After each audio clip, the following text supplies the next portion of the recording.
Hey everyone, welcome back to Earl Grey Books. I'm Ellie. Today we are doing a mid-December wrap-up. I don't usually do mid-month wrap-ups, but I have already read quite a few books this month, and next month in January I'm going away, so I'm not going to have a lot of time, but in like the very first week of the new year, to film all the usual kinds of videos that I do. So I thought that I would do this video now, and then that one will be a little bit shorter and I don't have to do like 2 parts, you know, in that first week of January. So I've read 11 books so far this month, and I'm going to be talking about 10 of them today, and then hopefully I'll still have a decent number to talk about in the second part of the wrap up, because otherwise that would be kind of embarrassing. So let's jump into it. So I've read a really random mix of things so far this month, and I've got a few different like challenges and events and all this sort of thing going on. So yeah, it's a really weird bunch here. First one, I started the month off with Silver Stars by Michael Grant. This is book 2 in the Soldier Girl series. I started this one on the 30th of November for the Never Ending Readathon, which was 24-hour readathon.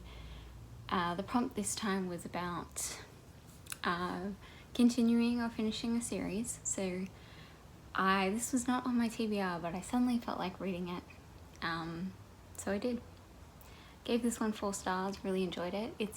I love the first book, but I'd kind of forgotten how intense and action-packed this is. Like, this is a sort of alternate history of World War II, where women have joined the army and they're on the front lines, hence why the first book is called Frontline. And yeah, it's really intense, but I really enjoyed it. Gave it 4 stars, and yeah, I've got 1 book left in this series. Can I read it before the end of the year? We'll see. Next, we have a DNF. So I tried to read The Last Wish by Andrzej Sapkowski, which is book 1 in the Witcher series. This just wasn't for me. I tried, but I just couldn't get into it, and I just honestly kind of just like didn't care about the character enough. I'm still interested in watching the TV series to see whether I will like that, because a lot of my friends do really love this world. But I'm not certain I'm going to enjoy it either, because it's Henry Cavill, and I don't know. There's just something about him I don't like. So, next one, we've got some non-fiction. Really keeping it different here, guys. So this is Art as Therapy by Elaine de Botton and John Armstrong. Like, it's like all of my neighbours are walking past my window right now. Like, there was a car that just like very slowly drove past, and it was a little creepy. So this is kind of about how we could use art as therapy, but also how we can look at it in different ways, like politics, nature, love, hope. Gave this one 4 stars as well. I mostly enjoyed it. There are a few things that maybe this isn't what they were saying, but this is kind of how I interpreted it. That was kind of like, we should get rid of art museums, and I'm like, no, please don't. I love a good art museum. Like, that's here's I could just do like a whole montage of pictures of me in art museums on my recent trip to the US. Now that car is slowly backing. It's so creepy. Okay, anyway, yeah, that was that. Again, different genre. Completely different. Opposite of Always by Justin A. Reynolds. Read this one. Honestly, disappointed, which is sad. I gave it 3 stars. It wasn't objectively bad. It was just turns out this is like a time travel book, which I knew, but it's like, so Jack goes back in time to save Kate, his girlfriend, who's died. Cool, love it. But it's like a Groundhog Day loop that I just didn't gel with. I don't know, it just kind of bored me, and then I was getting like unhealthily angry with Jack, where I was just like, you're being such an idiot, like just don't, like you just, like, you've seen how things end, just don't do it, just don't do it. And he did it. So yeah, 3 stars. But I would be interested in reading more of Justin A. Reynolds in the future, because I think he was a good writer, but I just didn't, you know, yeah, the plot. Next, And Last Night by Agatha Christie. I don't know why I looked at that. This is one of her standalones. Give it 4 stars. It was really good. I really like this one because it was a little bit different to the other things that I've read of hers. I think this was like my 16th or 17th Agatha Christie, so like I feel like I know her pretty well. And this was just like a little bit different. It had that kind of gothic feel. It reminded me a little bit of Rebecca because it wasn't just like straight up murder, which I really enjoyed. There was like a different element to the mystery. So really liked this one. This is Who Put This Song On. As you can see, this is by Morgan Parker. This is one of the best books I've read this year. 4.5 stars. I don't usually give half stars, but this one deserved it.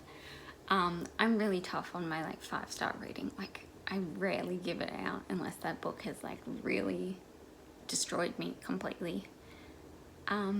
So I loved this one. I have a full review of it, but this is like great mental health rep. This is kind of based on Morgan Parker's own experiences as a teenager. The way she talks about depression and anxiety is one of the most, I guess, one of the closest to how I experience depression and anxiety. So I really like that. I've seen a lot of people saying similar things in reviews. So yes, really enjoyed this. Would highly recommend it. I want to talk about this more in like its own separate video or part of a list or something. But I just haven't worked out yet what that's going to be. So, next, a favourite author, Maxine Bemba-Clark. This is Saturday Portraits. These were articles that were published in the Saturday paper, in which she wrote portraits of different people that had been like in the news and had been, you know, famous people. So there's like Prince, just following his passing. There was Obama just after he'd been elected and then like re-elected, and then like as he was leaving. There was also Roxane Gay when she was here in Australia, and she did a panel with Maxine Bemba-Clark. And there was also this super cute one about Santa that I really enjoyed.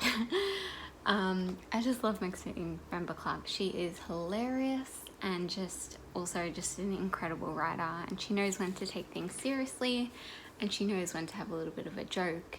She's also great on Twitter, so would highly recommend following her.